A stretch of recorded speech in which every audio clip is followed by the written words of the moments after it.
자, 이번 주말 정말 우리 테슬라 장기 투자자분들에게 역사적인 날이 아닐 수 없었죠.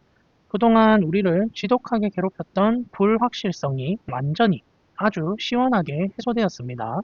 오늘 준비한 내용, 바로 델라웨어 대법원 판결과 미국 정부의 새로운 AI 프로젝트 소식, 그리고 테슬라와 스페이스X 투자자라면 가슴이 뛸 만한 소식 세 가지를 가져왔습니다. 기술 판매 그리고 생태계 확장까지 아주 알찬 내용들이니 끝까지 집중해 주시기 바랍니다.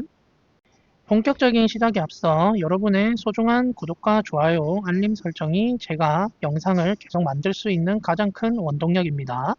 자, 응원 부탁드립니다. 바로 시작해 볼게요.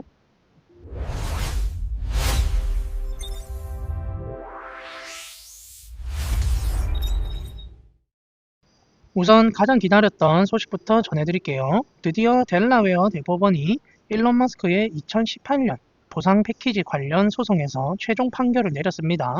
결론부터 말씀드리면 테슬라와 일론 머스크 그리고 우리 주주들의 완벽한 승리입니다. 판결 내용을 아주 쉽게 설명해드리면요. 대법원은 지난 1심 법원이었던 델라웨어 형평법원이 내렸던 보상 계약 취소 명령을 완전히 뒤집었습니다. 법률 용어로 파기한다고 하죠. 그러니까 1심 판사가 일론 머스크 보상 너무 많으니까 계약 무효야 라고 했던 걸 대법원에서 아니야 계약 유효해 원래대로 돌려놔라고 판결을 한 거예요. 정말 통쾌한 부분은 여기서부터인데요. 소송을 건 원고 측에게 법원이 명목상 손해배상으로 딱 1달러를 지급하라고 명령했습니다. 1달러면 우리 돈으로 1,400원 정도죠. 법원이 보기에 그래 절차상 꼬투리 잡을 건 좀 있었는데 그렇다고 계약을 다 없는 건 말도 안 된다. 그렇게 말하면서 이제 소송을 건 쪽에 사실상 패배나 다름없는 1달러짜리 판결을 내린 거예요. 그리고 더 재밌는 건 변호사 비용인데요. 이 소송을 주도한 변호사들이 승소 대가로 이제 테슬라 주식을 무려 60억 달러, 우리 돈으로 8조 원어치나 달라고 요구했었거든요. 기업 사냥꾼처럼 한탕 크게 해먹으려고 했던 건데 대법원이 여기에 철퇴를 내렸습니다. 양자택일적 보수 청구권, 영어로는 퀀텀 메리트라고 하는데 쉽게 말해서 니네가 실제로 일한 시간만큼만 계산해서 받아가라는 거예요. 물론 거기에 4배 정도 쳐주긴 했지만 그들이 원했던 수조 원대 주식 대박에 비하면 정말 푼돈 수준으로 확 깎여버린 거죠. 이제 앞으로 변호사들이 수익료 노리고 테슬라한테 함부로 덤비지 못하게 만드는 아주 좋은 선례까지 남겼습니다. 생각해보면 참 기가 막힌 시간이었죠. 2018년에 주주들이 압도적으로 찬성했던 보상안을 고작 테슬라 주식 그 9주를 가진 사람이 딴지를 걸어서 시작된 소송이거든요. 무려 7년이 걸렸어요. 작년 1심에서 패소했을 때는 일론 머스크 리스크니 뭐니 하면서 주가가 얼마나 눌렸습니까? 하지만 우리 주주님들 포기하지 않고 올해 주주총회에서 보상안을 재승인시키면서 우리의 의지를 보여줬고 결국 대법원 승리까지 이끌어냈습니다. 정말 자랑스러워하셔도 됩니다. 자, 그러면 이제 일론 머스크는 어떻게 되는 걸까요? 일론 머스크는 2018년 보상 패키지에 따라 스톡 옵션 약 3억 400만 개를 받게 됩니다. 현재 주가 기준으로 가치가 무려 195조 원이 넘거든요. 이걸 받으면요. 일론 머스크의 테슬라 지분율은 현재 13%대에서 약 18%까지 올라갑니다.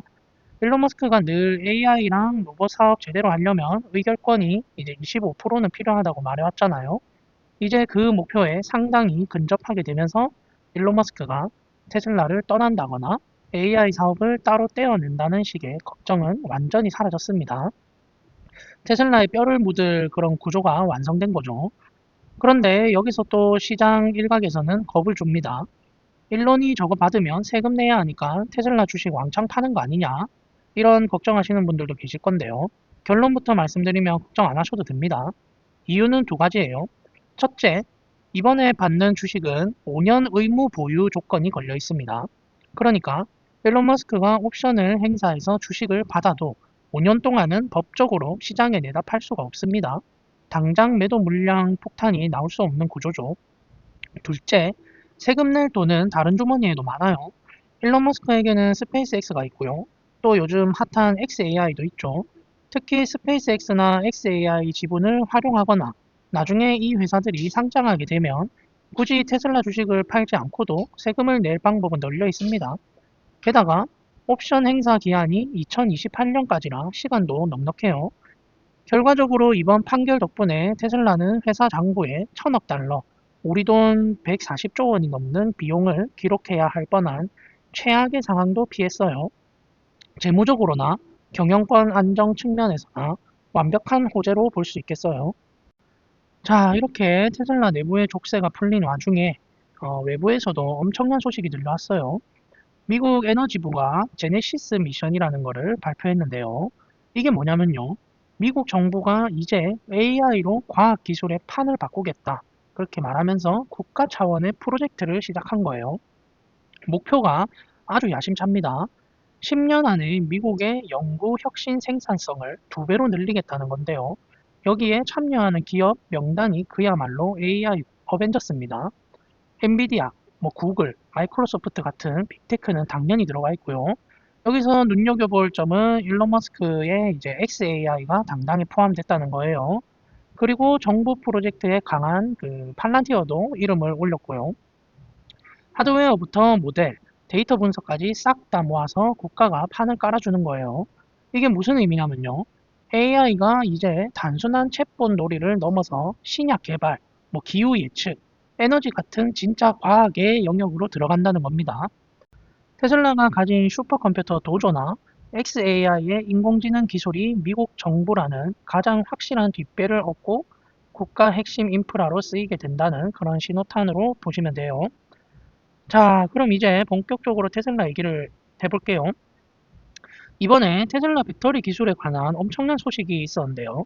테슬라가 그동안 그 4680 배터리 양산 과정에서 가장 큰 골칫거리였던 난제를 드디어 해결했다 합니다. 바로 건식 전극 공정에 고함량 실리콘을 결합하는 기술인데요. 이게 왜 대단한 건지 쉽게 설명해 드려볼게요. 우선 건식 전극이라는 거는요. 배터리 전극을 만들 때 액체 용매를 써서 녹이고 다시 말리는 복잡한 과정을 없앤 기술이에요. 이걸 성공하면 공장 크기도 줄어들고요. 에너지 비용도 획기적으로 아낄 수 있어서 배터리 원가를 낮추는 핵심 기술로 불리거든요. 그리고 고함량 실리콘은 배터리 그 음극재에 흑연 대신 저 실리콘을 많이 넣는 거예요. 이렇게 되면 배터리 용량이 커져서 주행 거리가 확 늘어나거든요. 문제는 실리콘이 부풀어 오르는 성질 때문에 다루기가 정말 어렵다는 점이었어요. 근데 테슬라가 이번에 특허를 통해 이 두 가지 어려운 기술을 동시에 적용하는 그런 방법을 증명해냈습니다. 즉, 가격은 훨씬 싼데 주행거리는 더 긴 그런 꿈의 배터리를 만들 수 있게 된 건데요. 이 기술이 적용되면 그동안 생산 속도가 더뎠던 사이버 트럭은 물론이고요. 뭐 최근 나온 모델 Y 주니퍼 그리고 우리가 기다리는 저가형 모델 2까지 이 고성능 배터리를 쏟아낼 수 있게 될 거예요. 다른 자동차 회사들이 이제야 배터리를 직접 만드네 마네 고민할 때 테슬라는 이미 기술의 정점을 찍고 경쟁사들과 이제 격차를 완전히 벌리고 있는 거예요. 진정한 대량 생산의 문이 열린 셈입니다. 자, 그리고요. 테슬라 판매량에 날개를 달아줄 일본발 호재입니다. 흔히 일본을 수입 전기차의 무덤이라고 부르는데요. 테슬라가 일본 정부로부터 엄청난 보조금을 따냈어요. 이번에 모델 3와 모델 Y 모두 127만엔, 우리 돈으로 약 1100만 원 정도의 국가 보조금을 받게 됐습니다. 이건 일본 내 수입 전기차가 받을 수 있는 거의 최고 수준의 혜택입니다. 더 놀라운 거는요. 여기에 도쿄 같은 지자체 보조금까지 합치면 할인 혜택이 총 1,400만 원이 넘는다는 거예요. 이렇게 되면 일본 소비자들이 모델 3를 살 때 도요타나 혼다의 내연기관 차나 하이브리드 차를 사는 것과 가격 차이가 거의 없거나 아니면 오히려 더 싸지게 되는 거예요. 일본 시장은 자국 브랜드 충성도가 높기로 유명하지만요. 이렇게 가격이 깡패가 되면 이야기가 달라지겠죠. 테슬라가 일본 시장의 높은 진입 장벽을 가격 경쟁력으로 시원하게 뚫어버릴 수 있는 아주 좋은 기회가 찾아왔습니다. 자, 그리고 마지막으로 스페이스X의 스타링크 소식인데요. 프랑스의 국적기인 그 에어 프랑스가 자사 비행기에 스타링크를 설치하는 영상을 공개했습니다. 그 속도가 정말 놀랍습니다. 에어프랑스는 올해, 그러니까 2025년 말까지 보유 항공기의 30%의 이제 스타링크 설치를 끝냈고요.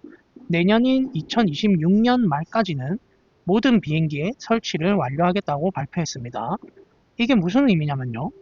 에어프랑스 같은 메이저 항공사가 스타링크를 선택했다는 건 스타링크의 인터넷 품질이 기존 위성 통신사들을 완전히 압도했다는 그런 증거겠죠.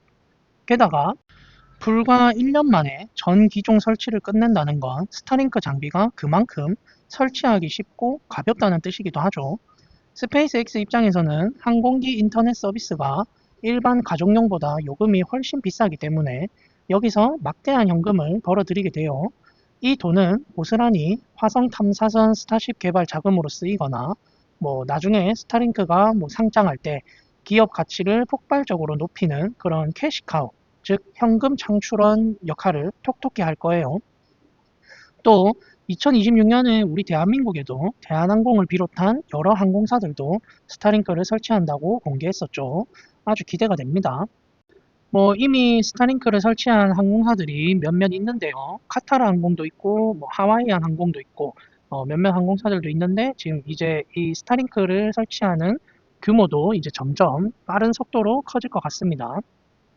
자, 오늘 내용 정리해보면요. 이제 안으로는 7년을 끌어온 법적 리스크가 완전히 사라지고, 일론 머스크의 책임 경영이 확고해졌고요.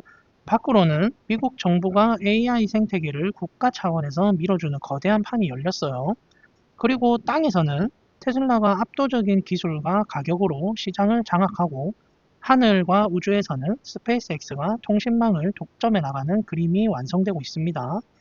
자, 테슬라 주주님들, 그동안 마음고생 많으셨고, 이제 진짜 테슬라의 시간이 시작된 것 같습니다. 흔들리지 말고 끝까지 함께 가보시면 좋겠습니다. 자, 제가 준비한 소식은 여기까지인데요. 오늘 전해드린 소식에 대해 구독자님들은 어떤 생각이 드셨나요? 자유롭게 댓글로 남겨주시면 함께 이야기 나눠보겠습니다. 이상으로 저는 전기 투자하는 파더 장토빠였습니다. 감사합니다.